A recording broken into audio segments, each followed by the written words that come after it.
No, I'm gonna talk to you guys. I did record this morning. I don't know where it went, but give me 1 second.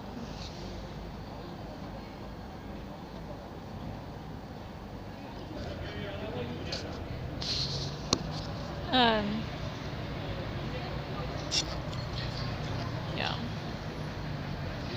So I just want to talk to you about some Fort Bragg memories. I think you guys said I never visited or something. I don't know. I didn't go up on Christmas. You guys are so crazy. You just lie about everything. It's so weird. It's not actually very smart. Well, so Abe and I drove up there, and it took a while to get up there. And so,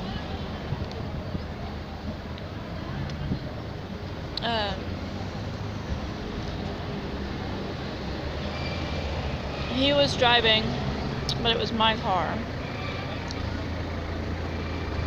my Jetta, and he wanted to drive because my license was suspended for not being able to pay those. No? I can't pay those parking tickets. And it was a really windy drive. It was uphill, and it was really windy, and there was a lot of trees, and there was nothing to focus on because it was nighttime. I started to feel car sick. And also I couldn't smoke pot in the car because he gets like weird. And I was like, can you pull over? I want to smoke pot. And I was like, it's helpful for nausea. It is, that's legit, but really I also just want to smoke pot. And I told you, and then he had just said, he was like, well, I just feel like pot makes people less present. Typical non-pot smoker, right?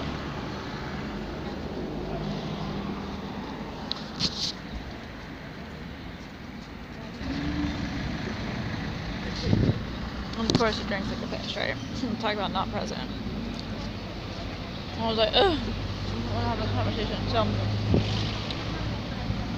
anyway, right when I get back in the car, I told you I'm going to go to sounds, so I can identify what they are. And I hear this sound. What is that? Oh, it's tires rolling backwards on the pavement. I'm like, oh shit. So I yank up on the e-brake that he forgot to pull. And then I get out of the car and I look. I told you guys this. We were literally a foot away from the cliff. Straight drop. Dead. Instantly dead. And the first thing out of my mouth is, being stoned makes you what? No, you're sober. And I'm the one who caught that shit. That's right. That's right. Saved our fucking lives. No. Right then I was like, that's a metaphor. I knew it.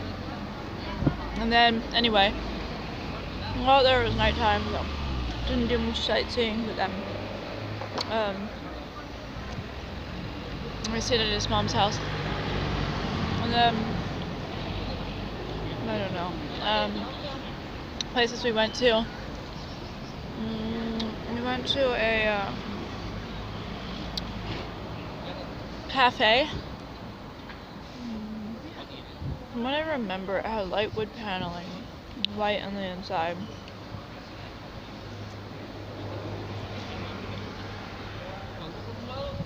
To the right, upon entry, big windows in the front. It was like well lit, natural light. Our table was in the middle, and I think the barista section to make the drinks is to the right. Oh, it was all the way back.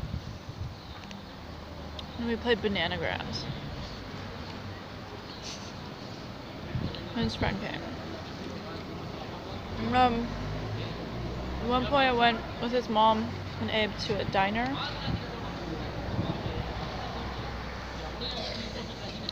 It was, I think it was upon entry, slightly to the right, but straight back was the a bar area, but it L-shaped. The table's L-shaped where they were, and we had the table in the back. Also played bananagrams. When we went to, I told you we went to that tattoo museum and shop. It was both.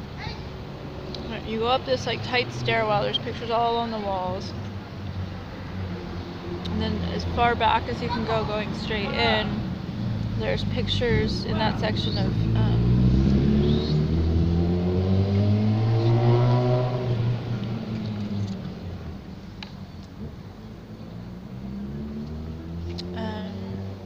like Asian old pictures, like maybe like 1900. Well, actually different years, but even before, 18 something. Like Asian tattoos and indigenous tattoos, and a lady who had been totally tattooed probably around 1900. Pretty rare. And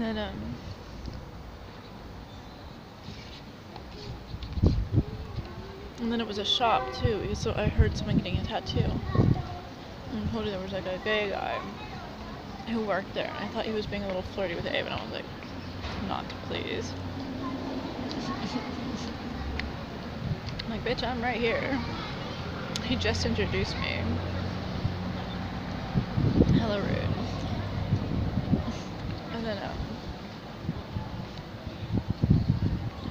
And then we went out and saw that tree stand up, that giant one. I'm gonna put my hand on it. And I had a moment. Abe was like, thank you for appreciating this tree stand up. And I was like, yeah, of course. We saw his school, I told you. Noyo. And there's the main high schools up and to the right. If you're facing Noyo, his little school. Then up and to the right is the main high school. We didn't walk on that, but I did smoke a joint on their field. If you go around the Noyo to the back, there's a field that I guess the main high school uses for like football or something. And then well, it's like facing towards the ocean, and then there's like a bunch of plants, very like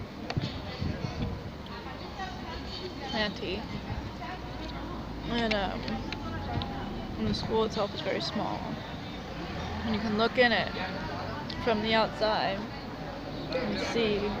I told you this, there's a rock climbing wall, you can see it, and then there's, if you go around, there's like a place to do like iron work, and he had told me that he had made stuff out of iron, and he was like, I want to make you a ring. Woo! And then what else? And then we went to a bar. No, we went to a couple bars with his friends. One was 2 stories. We stayed on the bottom floor. I don't know if the top floor was actually open, but there were 2 stories. It was wood, but it was white. It was kind of nice, like kind of not super posh, but upscale. And it was mainly, I think, a restaurant. But by the time we got there, there weren't many people eating. But if you went in the doors and to the left and then to the right, that's where the bar was. And we sat across from the bar area. And one of his friends was blonde. She was, I don't remember her name, but she was nice. I liked her. And she had cool pants. And she was like, oh, I have the worst cramps. And I was like, oh, I could tell she smoked pot. I was like, I have something for you. And I gave her, I had an edible chocolate bar. It was like the best in the dispensary that I worked at, because they gave us a free little gift basket for Christmas. And I gave her a piece and was like, watch out, like it is actually strong. It had pop rocks in it, so it is actually strong. And then I was like, in like a half hour you won't even have cramps. And she did it. She was like, oh my god, like the whole time she's like, thank you so much, it feels so much better now. I was like, yeah, no problem. And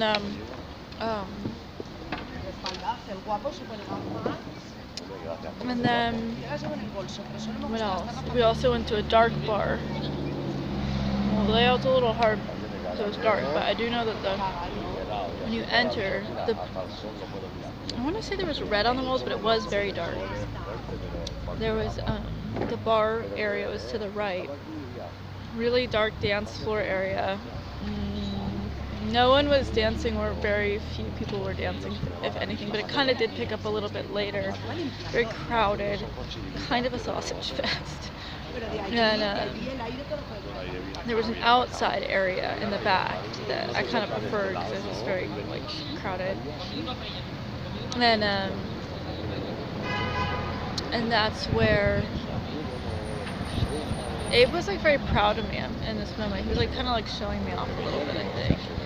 And his friends were like, "You just look so good together." People were like, people we didn't even know were like, "You like glow with each other." I was like, "We really do." People would say this, so now I'm like, was this Sterling fucking with us? Because it was like kind of uncanny.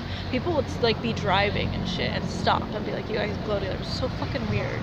Maybe they were fucking with us. I don't know, but we did. We like beamed.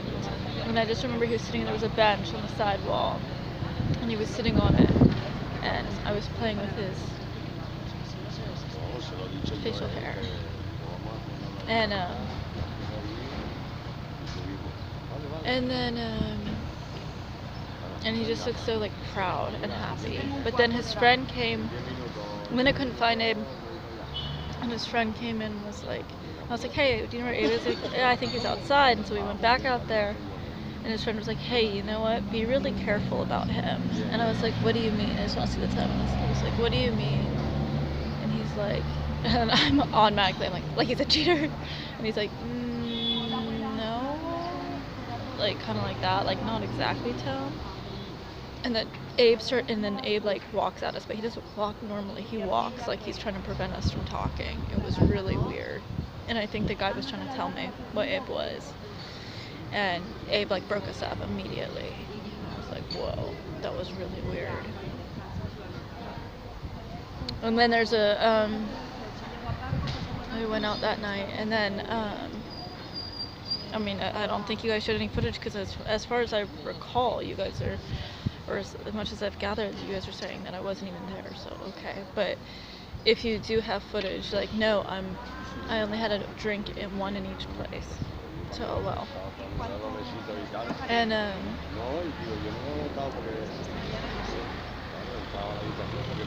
then